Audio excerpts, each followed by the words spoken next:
Uang rakyat triliunan rupiah dirampok untuk bancakan anggota DPR. Mengumumkan 4 orang tersangka ya sebagai pengembangan tentu. Novanto menyampaikan bahwa jatah uang 500.000 US dollar untuk Ganjar Pranowo, Puan Maharani, dan Pramono Anung juga menerima uang masing-masing sebesar 500.000 US dollar. Dan KPK di era kepemimpinan Presiden Prabowo Subianto benar-benar luar biasa, berani mengungkap kasus-kasus yang memang sangat pelik dan sangat rumit untuk masalah metode penyelesaiannya. Pada saat ini KPK mulai menguak kembali kasus IKTP yang memang sangat lama terbengkalai. Bayangkan 2018 mencuat dan pada saat ini 2025 masih belum menemui titik temu.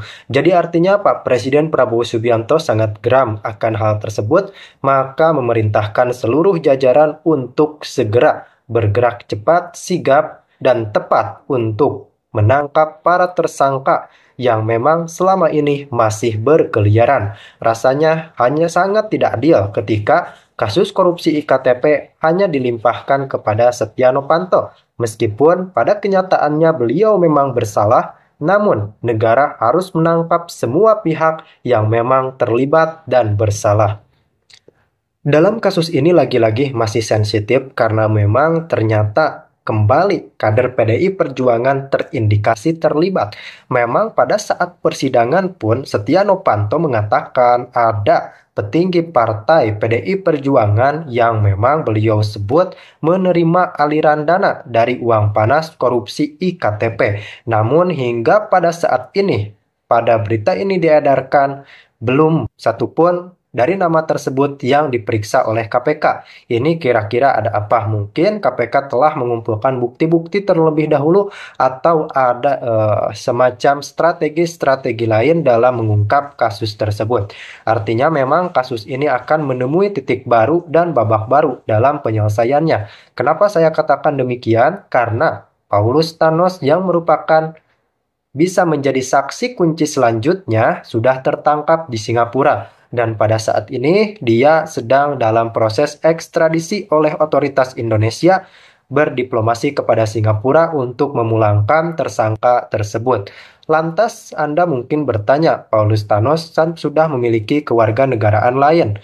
Tidak begitu, tidak bisa lari begitu saja karena pada saat melakukan pelanggaran dari kasus IKTP, Paulus Thanos berstatus sebagai warga negara Indonesia. Begitulah kata Menko Yusril.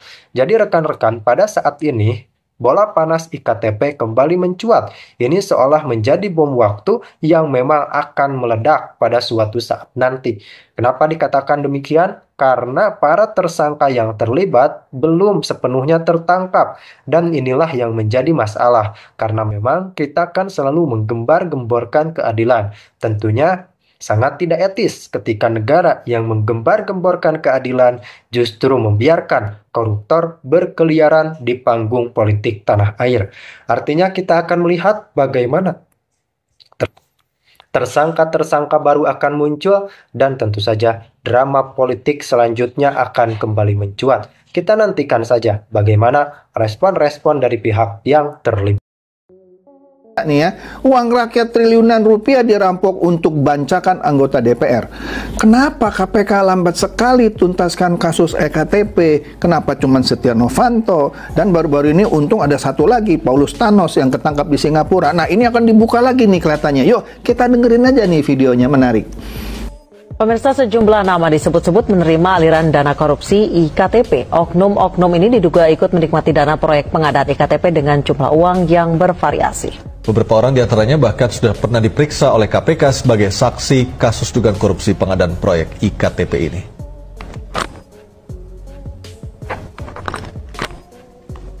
Pertama adalah Gamawan Fauzi yang ketika itu menjabat sebagai Menteri Dalam Negeri Republik Indonesia.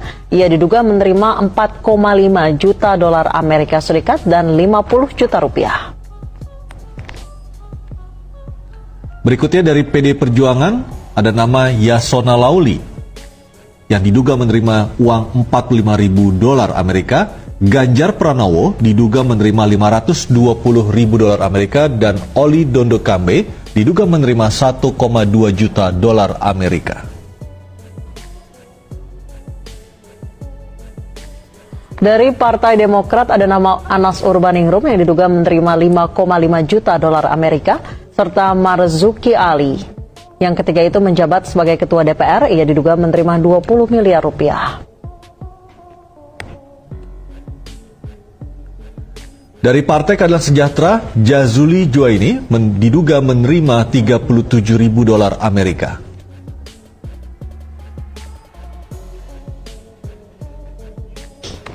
Sementara dari Partai Kebangkitan Bangsa, Abdul Malik Haramain diduga menerima 37.000 dolar Amerika. Dari Partai Amanat Nasional, Teguh Juwarno diduga menerima 167.000 dolar Amerika.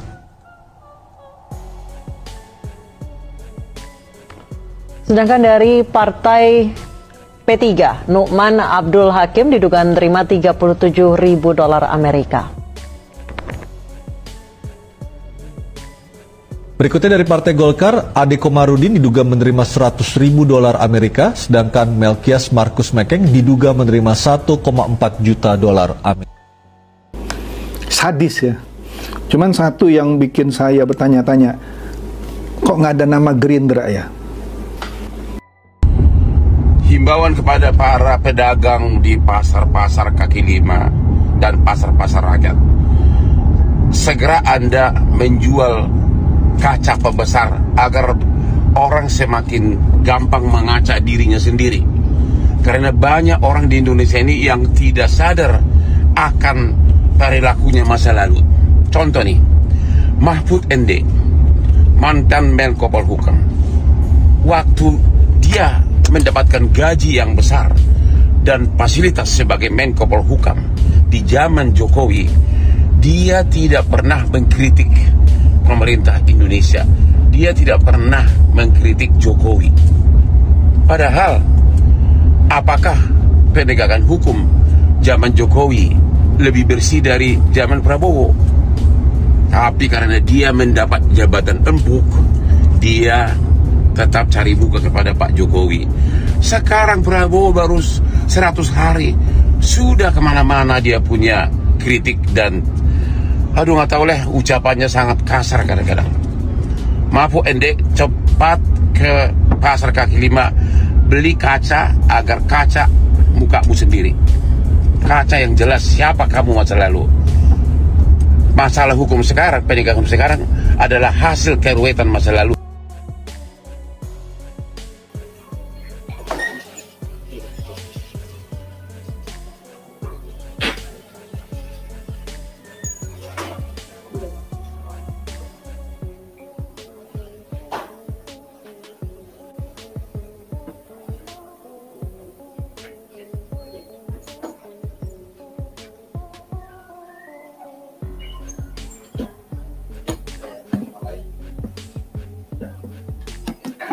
Bismillahirrahmanirrahim. Assalamualaikum warahmatullahi wabarakatuh. Selamat sore rekan-rekan semuanya. Sore hari ini KPK kembali akan menyampaikan terkait dengan perkembangan penanganan perkara terkait dengan pengadaan paket penerapan IKTP ya tahun anggaran 2011-2013 pada Kementerian Dalam Negeri. Perkara ini memang sudah cukup lama, yang kita tahu bahwa sekitar 2019 telah mengumumkan 4 orang tersangka ya sebagai pengembangan tentunya, dan hari ini kami akan melakukan upaya paksa penahanan terhadap 2 orang tersangka, yaitu ISE dan HSF. Poin-poin dari penanganan perkara ini nanti akan disampaikan oleh pimpinan, hadir Ibu Lili dan juga Deputi Penindakan Pak Karyoto. Setelahnya kami persilahkan rekan-rekan untuk bertanya lebih lanjut terkait dengan penanganan perkara ini lebih dahulu ya, jadi perkara IKTP, baru nanti setelahnya kami juga persilahkan apabila ada yang ingin ditanyakan terkait dengan penanganan perkara oleh KPK. Baik, kami silahkan Ibu Lili untuk menyampaikan poin-poin perkembangan dari kegiatan penyidikan dugaan korupsi IKTP dimaksud. Terima Terima kasih Mas Ali. Assalamualaikum warahmatullahi wabarakatuh. Selamat sore pada rekan-rekan semua, Pak Deputi, Pak Ali. Saya menyampaikan, kami sore ini akan menyampaikan penahanan para tersangka perkara pengadaan paket penerapan surat tanda penduduk elektronik (EKTP) untuk tahun anggaran 2011-2013 pada Kementerian Dalam Negeri Republik Indonesia. Rekan-rekan, perkara yang kami sampaikan memang ini perkara yang sudah sangat lama, tetapi kami ingin menyampaikan bahwa KPK membuktikan tetap berkomitmen untuk menyelesaikan perkara korupsi ini hingga tuntas. Dan KPK juga tetap berkomitmen untuk terus melakukan pemberantasan korupsi. Kami menyampaikan informasi terkait dengan perkembangan penanganan perkara ini. KPK sekitar tahun 2019 di bulan Agustus telah mengumumkan pengembangan perkara ini dengan meningkatkan pada tahap penyidikan, menetapkan 4 orang tersangka. MSH adalah seorang anggota DPR RI untuk periode 2014-2019, PLS seorang direktur utama PT Sandipala Artapura, ISE adalah Direktur Utama Perum Percetakan Negara Republik Indonesia, dan HSF, Ketua Tim Teknis Teknologi Informasi Penerapan Kartu Tanda Penduduk Elektronik PNS BPPT. Untuk kepentingan penyidikan terhadap tersangka ISE dan HSF, ini dilakukan penahanan dalam 20 hari pertama, terhitung mulai hari ini 3 Februari 2022 sampai dengan tanggal 22 Februari 2022, dan keduanya akan ditahan di Rutan Cabang KPK pada Pomdam Jaya Guntur. Konstruksi perkaranya dapat kami sampaikan terhadap tersangka ISE. Setelah adanya kepastian akan dibentuknya beberapa konsorsium untuk mengikuti lelang EKTP sekitar bulan Februari 2011, Andi Agustinus bersama dengan ISE menemui Irman dan Sugiharto dengan maksud agar salah satu dari konsorsium itu dapat memenangkan proyek KTP elektronik ini. Atas permintaan itu, Irman menyetujui meminta adanya komitmen pemberian uang kepada anggota DPR RI. Dan setelah adanya pengumuman pekerjaan penerapan KTP elektronik untuk tahun anggaran 2011-2012, maka pada 28 Februari 2011, ISE, PLS, dan juga perwakilan vendor-vendor lainnya membentuk konsorsium PNRI sebagai salah satu dari 3 konsorsium yang dibahas antara Andi Agustinus, ISE, PLS, HSF, dan pihak-pihak vendor untuk mengikuti pekerjaan lelang penerapan EKTP. Sebelum konsorsium ini dibentuk, Anang Sugiana, pemilik PT Quadra Solution, menemui ISE di kantor PNRI untuk menyampaikan keinginannya mengikuti pelaksanaan proyek EKTP tersebut. Dalam pertemuan itu, ISE diduga menyampaikan kepada Anang Sugiana bahwa proyek EKTP ini pada Kemendagri juga merupakan milik Andi Agustinus. Kemudian dilakukanlah pertemuan di kantor PNRI, di mana pertemuan itu dihadiri oleh Anang Sugiana, Andi Agustinus, PLS, dan ISE. Pada pertemuan itu, Anang Sugiana menyampaikan bahwa PT Quadra Solution itu bersedia untuk bergabung pada konsorsium PNRI. Kemudian Andi Agustinus, PLS, dan ISE menyampaikan bila ingin bergabung dengan konsorsium PNRI, maka ada komitmen fee untuk pihak lain sebesar 10%, dengan perincian 5% untuk DPR RI dan 5% untuk pihak Kemendagri, dan itu kemudian disanggupi oleh Anang Sugiana. ISE juga sempat menemui HSF sebagai Ketua Tim Teknis BPPT untuk konsultasi masalah teknologi, dikarenakan BPPT sebelumnya melakukan uji petik EKTP untuk tahun 2009. Kemudian ISE mengundang HSF untuk melakukan presentasi tentang teknologi EKTP pada pertemuan di Fatmawati. Dan saat itu, ISE bertindak sebagai Ketua Konsorsium PNRI. Pemimpin konsorsium disepakati berasal dari BUMN, yaitu PNRI, agar mudah diatur karena dipersiapkan sebagai konsorsium yang akan memenangkan lelang pekerjaan penerapan KTP elektronik ini. ISE juga diduga melakukan pertemuan dengan Andi Agustinus, dengan Johannes Marlem, dan kemudian tersangka PLS untuk membahas pemenangan konsorsium PNRI dan juga menyepakati fee sebesar 5% sekaligus. Skema pembagian beban fee akan diberikan pada beberapa anggota DPR RI dan juga pejabat pada Kementerian Dalam Negeri. Berdasarkan kesepakatan hasil pertemuan itu, Perum PNRI bertanggung jawab memberikan fee kepada Irman dan juga stafnya sebesar 5% dari jumlah pekerjaan yang diperoleh. Ada rentang waktu, bulan April sampai dengan bulan Juni 2011, PLS, ISE, dan juga pihak-pihak vendor dalam konsorsium melaksanakan beberapa pertemuan untuk membahas harga barang dan juga margin keuntungan yang diharapkan, hingga bisa diajukan harga penawaran. ISE bersama konsorsium PNRI mengajukan penawaran paket pengerjaan dengan nilai kurang lebih 5,8 triliun rupiah.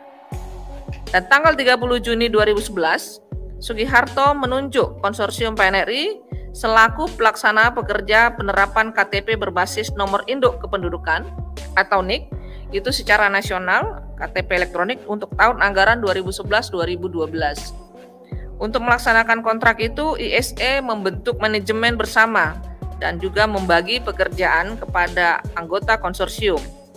ISE juga mengusulkan adanya ketentuan setiap pembayaran dari Kementerian Dalam Negeri untuk pekerjaan yang dilakukan oleh anggota konsorsium akan dipotong 2-3% dari jumlah pembayaran adalah untuk kepentingan manajemen bersama. Nah, padahal dalam rincian penawaran senilai 5,8 triliun rupiah tidak ada komponen itu dan seharusnya semua pembayaran digunakan untuk kepentingan penyelesaian pekerjaan. Hasil pemotongan itu kemudian digunakan untuk membiayai hal-hal di luar penawaran, juga digunakan untuk operasional manajemen bersama konsorsium PNRI. Pemotongan sebesar 3% itu akhirnya mempengaruhi pelaksanaan pemenuhan prestasi Perum PNRI itu sendiri. Semua pekerja dalam kontrak tidak dapat disubkontrakkan kecuali terdapat izin secara tertulis dari Sugiharto selaku PPK. Tetapi konsorsium PNRI terbukti mensubkontrakkan sebagian pekerjaan tanpa persetujuan tertulis dari Sugiharto. Dan selain itu juga dalam pelaksanaannya, konsorsium PNRI juga tidak dapat memenuhi target minimal pekerjaan sebagaimana yang telah ditetapkan di dalam kontrak. Terhadap tersangka HSF, sebelum proyek EKTP dimulai tahun 2011, tersangka HSF itu diduga telah melakukan beberapa pertemuan dengan pihak-pihak vendor. Padahal HSF dalam hal ini adalah ketua tim teknis dan juga sebagai panitia lelang. Pada Mei sampai Juni 2010, HSF ikut dalam pertemuan di Hotel Sultan bersama Irman, Sugiharto, dan Andi Agustinus. Dalam pertemuan itu diduga terjadi pembahasan tentang proyek EKTP yang anggaran dan tempatnya akan disediakan oleh Andi Agustinus. Tersangka HSF juga hadir beberapa kali di pertemuan itu pada bulan Juli 2010 yang membahas tentang uji petik, biometrik, teknologi, dan juga teknis EKTP itu. Dalam pertemuan itu, HSF diduga ikut mengubah spesifikasi, rencana anggaran biaya, dan seterusnya dengan tujuan untuk markup. Setelah itu, HSF sering melapor kepada Sugiharto. Tersangka HSF hadir dalam pertemuan di restoran Peacock bersama Irman, Sugiharto, dan beberapa orang dari vendor. Dan di pertemuan itu, HSF diberi tugas berhubungan dengan vendor dalam hal teknis proyek EKTP.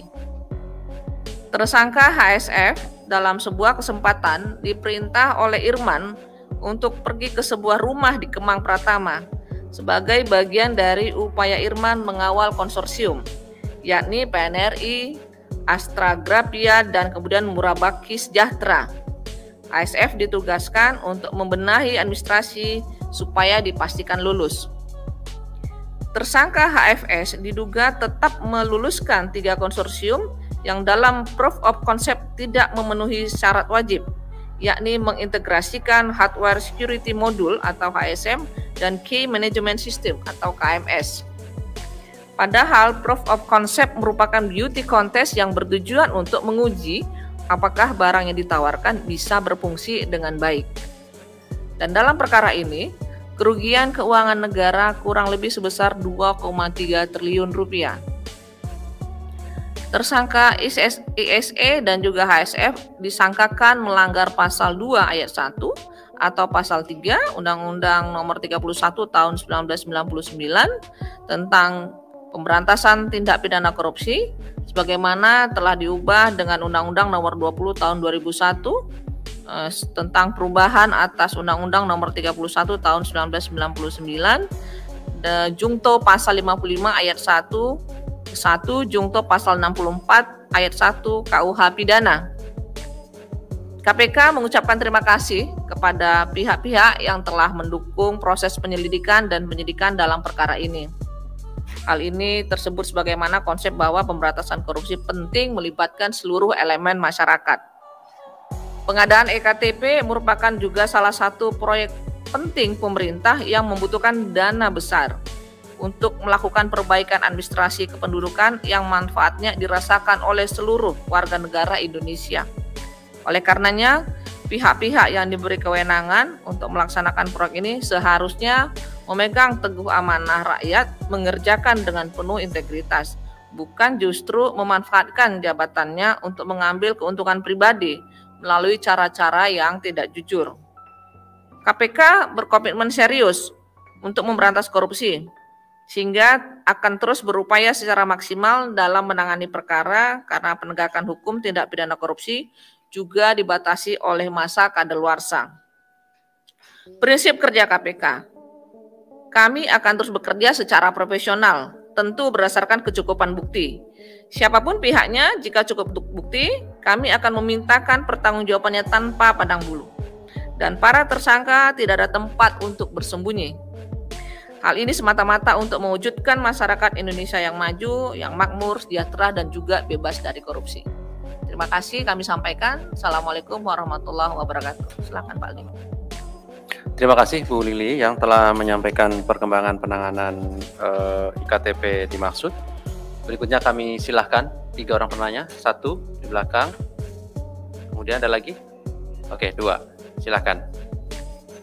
Ya, terima kasih Mas Ali, Ya. Bunda Lili, Pak Haryoto. Saya Ponco dari merahputih.com, Mas. Ini izin bertanya, kasus IKTP ini kan melibatkan 3 klaster ya, dari politikus, dari DPR, birokrat di Kemendagri, dan para pengusaha gitu swasta.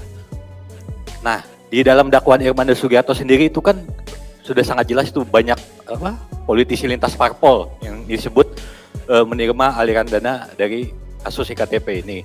Nah, kemudian di dakwaannya Setia Novanto memang tidak dirinci secara spesifik nama-nama tersebut gitu. Nah, yang mau saya tanyakan gitu, apakah KPK akan kembali mengusut politikus lintas parpol itu yang kita tahu sekarang beberapa nama sudah jadi gubernur, sudah jadi menteri bahkan gitu. Apakah KPK akan mengusut aliran uang itu kepada polisi lintas parpol tersebut gitu? Itu aja sih. Terima kasih. Baik Mas Ponco. Silakan Mas Chandra ya. Iya, saya mau nanya soal PLS. Ini PLS kenapa sampai sekarang belum ditahan? Apa emang masalahnya karena dia ada di luar negeri? Dan kapan kira-kira KPK akan memanggil atau menahan dia? Karena kan ada batas waktu tadi seperti Bu Lili bilang ada batas waktu penanganan perkara. Yang kedua hampir sama Mas Ponco, ada beberapa nama anggota Komisi 2 yang dulu disebut dalam persidangan menerima uang dalam kasus ini. Nah, itu akan didalami nggak? Salah satunya kan sekarang udah jadi Menteri ya, Yasona Lawli gitu. Apa akan didalami lagi? Baik, terakhir ada satu lagi. Saya beri kesempatan. Ya.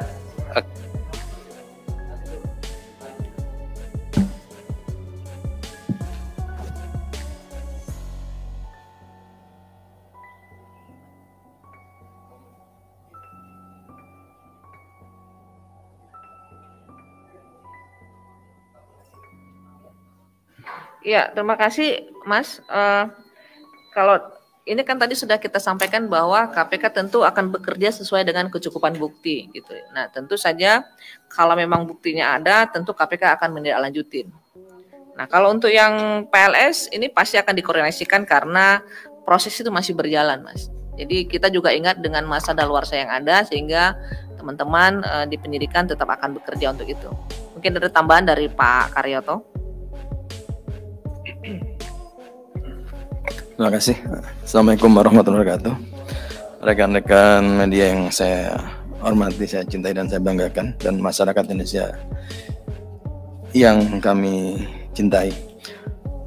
Pertanyaan tadi adalah tentang klaster EKTP ya. Bagi saya ini adalah, kalau yang lalu-lalu saya memonitor perkembangan pada saat teman-teman di KPK melakukan penyidikan, terus kemudian ya memang klasternya klaster politikus, vendor sama pejabat pembuat komitmen, artinya yang mengadakan proyek itu.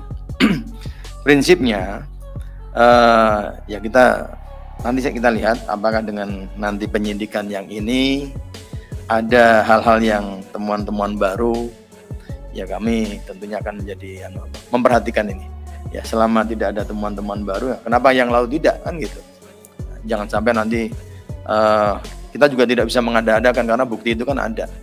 Ya, kalau ada ya ada, kalau nggak ada ya nggak ada. Apalagi ini sifatnya kembali suap, ya suap. Suap itu antara pemberi dan penerima, kalau sudah nggak ada saksi, nggak ada yang ngaku ya selesai.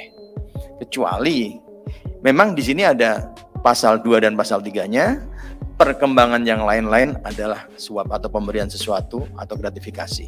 Nah itu. Kembali, kalau memang ada hal-hal yang baru dan memang bisa mengarah kepada perbuatan-perbuatan yang bisa dimintakan secara pertanggungjawaban pidana, tentunya kami akan kembangkan. Kemudian masalah PLS. Ini beberapa waktu yang lalu memang keberadaan PLS sudah diketahui di Singapura. Bahkan ya sempat viral lah saya salah ngomong dan lain-lain. Gara-gara teman-teman semua juga ini. Artinya begini, kita sangat gembira dengan adanya perkembangan yang terakhir adalah setelah dibuka perjanjian ekstradisi, kesepakatan kedua belah negara. Nah ini yang jadi masalah, mudah-mudahan perlintasan sudah mulai dibuka. Ya kan rekan-rekan juga tahu saat ini Omikron sekarang ini lagi booming di Jakarta ya. Perkembangannya bisa puluhan ribu. Sekarang sudah di atas 10.000 kalau nggak salah. Sehingga kalau ini sudah dibuka, tentunya tidak hanya menyangkut PLS saja. Mungkin nama-nama lain yang dalam catatan kami sebagai DPO, kalau memang keberadaannya bisa didetek, ya akan tetap kita cari. Ya, termasuk Harun Masiku juga ya, akan kita cari. Ya, jadi sebelum ditanya sudah saya jawab. Ya. Insya Allah kalau memang ada hal-hal yang mengetahui di mana, dan kita juga bisa melakukan perlintasan dengan memenuhi persyaratan bagi negara yang akan dilintasi, kami akan melakukan upaya itu. Mungkin itu ya, terima kasih. Ya, baik, terima kasih Bu Lili, Pak Karyoto. Ada lagi yang mau ditanyakan? Ya boleh. Tadi yang di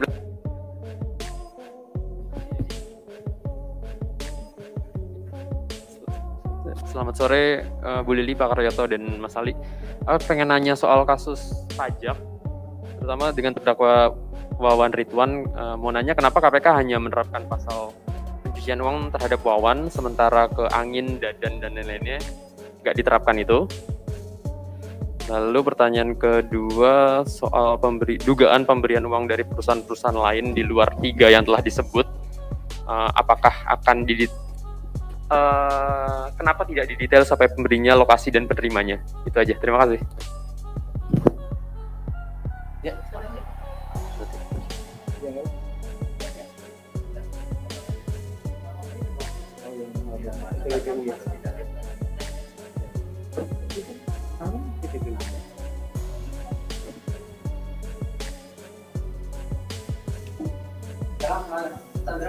Ya. Kemarin PPATK bilang dia menemukan sejumlah transaksi keuangan beberapa pejabat negara di Indonesia yang menyamarkan harta kekayaannya ke pacar dan keluarga. Nah ini boleh minta tanggapan KPK nggak? Apakah KPK akan meminta data PPATK untuk menelusuri dugaan TPPU itu kan, karena PPATK ngomongnya itu TPPU. Terus soal uang Bupati PPU yang dibawa ke Jakarta itu apakah udah didalami itu Bupati PPU? Penajam Pasar Utara. Nah, itu udah didalami belum? Itu uangnya untuk apa? Karena kan ini lokasinya jauh dari rumahnya dia kan, Mas Ayi, dibawa 1 miliar ke Jakarta gitu kan. Terus dari kemarin kan KPK melakukan ultimatum ke beberapa pihak yang menghalangi penggeledahan kasus Bupati Langkat. Itu emang ada yang menghalangi atau gimana, dan apakah KPK akan menetapkan pasal perintangan kepada orang-orang yang menghalangi itu? Mas, masih soal Bupati Penajam Pasir Utara yang kemarin KPK sempat menjatuhkan pemeriksaan terhadap Sekretaris DPC Balikpapan ya, Demokrat ya. Nah itu sejauh ini gimana Mas? Apakah beliau hadir? Dan terus kalau pun tidak hadir alasannya apa gitu? Minta update-nya, terima kasih.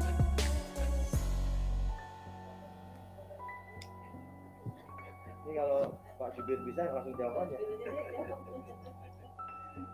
Izin Pak, mungkin yang terakhir aja Pak, karena ini saat teknis terkait dengan pemeriksaan DPC Balikpapan, betul kami sudah melakukan pemanggilan ya saat itu, tapi informasi yang diperoleh, kemudian yang bersangkutan sedang menjalani pidana di lapas Tanah Krukut ya, Pasir, sehingga tentu kami akan jadwal ulang dan dikoordinasikan lebih lanjut apakah benar yang bersangkutan sedang menjalani pidana, karena informasi yang kami terima kan demikian. Tapi yang pasti bahwa tentu di dalam kegiatan penyidikan ini kami terus akan dalami seluruh informasi yang masuk ke KPK ya, karena kita tahu kemarin juga kami menetapkan bendara umumnya di DPC Balikpapan, begitu ya. Oke Mas Ponco ya, makasih.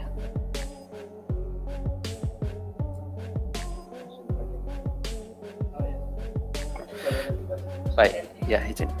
Baik, berikutnya yang Mas Aji ya, yang kasus pajak. Memang saat ini kami sedang proses persidangan ya, kemudian nantinya pasal-pasal suap, gratifikasi, dan tindak pidana pencucian uang. Pertanyaannya, apakah yang lain juga akan diterapkan tindak pidana pencucian uang? Kami ingin sampaikan bahwa kebijakan KPK saat ini adalah tidak hanya kemudian memidana seorang pelaku korupsi dengan pidana penjara dengan memasukkan ke lapas, tetapi bagaimana kemudian aset recovery ini menjadi penting ya, mengoptimalkan adanya aset recovery dari hasil tindak pidana korupsi. Nah, satu instrumen yang kemudian bisa digunakan adalah tindak pidana pencucian uang.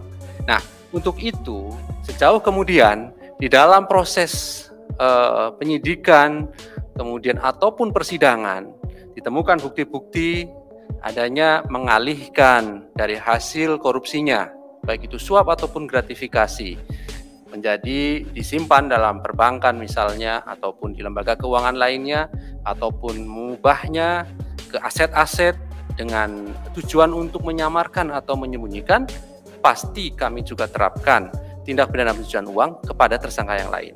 Jadi kami berharap nanti tunggu dulu Mas Aji, karena ini kan proses masih terus berjalan ya. Kami yakinkan bahwa sekali lagi karena kebijakannya tadi sekali lagi adalah bagaimana adanya pemasukan pada kas negara melalui aset recovery dilakukan, maka menjadi penting penerapan tindak pidana pencucian uang bagi KPK saat ini.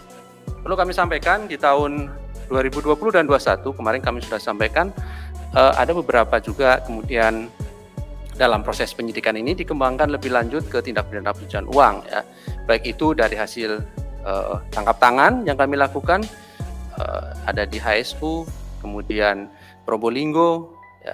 Saya kira nanti di perkara-perkara yang lain juga kemudian arah dari pendalaman-pendalamannya adalah apakah kemudian ada di sana disembunyikan, disamarkan hasil dari tindak pidana korupsinya. Begitu ya Mas Haji ya. Oke, baik.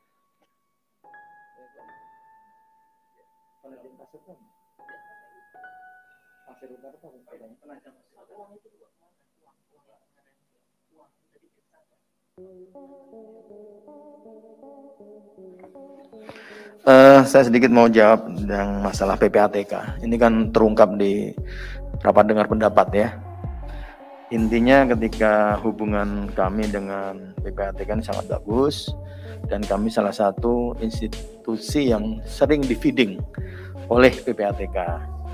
Nah, tentunya kalau nanti sudah masuk ke kami pun, kami juga ada telaah, kemudian kami kaji, ya, karena kalau yang di KPK ini muara atau dari hulunya dari tindak pidana korupsi, kemudian muaranya TPPU, itu yang baru bisa kita lakukan proses penindakan. Kalau itu hanya sekedar TPPU saja yang tidak berhulu pada tindak pidana korupsi, tentunya kami juga tidak bisa menangani. Ya, makanya informasi intelijen yang diberikan oleh PPATK ini tidak hanya ke KPK, ada mungkin kejaksaan dan ada juga ke Mabes Polri. Ya. Intinya kami siap apabila nanti memang betul ada laporan yang bersifat untuk ditindaklanjuti dari PPATK, kami akan menindaklanjuti. Ya, itu. Kemudian kalau yang Pasir Utara saya agak kurang jelas nih.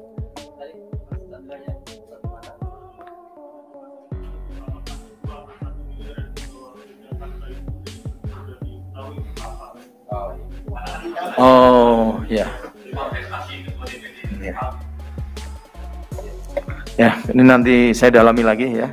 Karena tentunya kalau apakah itu uang suap untuk siapa, ya kalau uang suap untuk siapa belum bergeser kan, ya karena itu percobaan juga belum ya, dalam rumusan itu belum bisa dikatakan percobaan juga, kecuali kalau orangnya udah ada di situ lari, apalagi orangnya misalnya ya penyelenggara negara atau siapa, itu baru bisa kita. Nanti akan kita dalami lagi apakah sudah ada yang nyebrang atau belum, atau ada ini dan lain-lain ya. Saya rasa itu, makasih.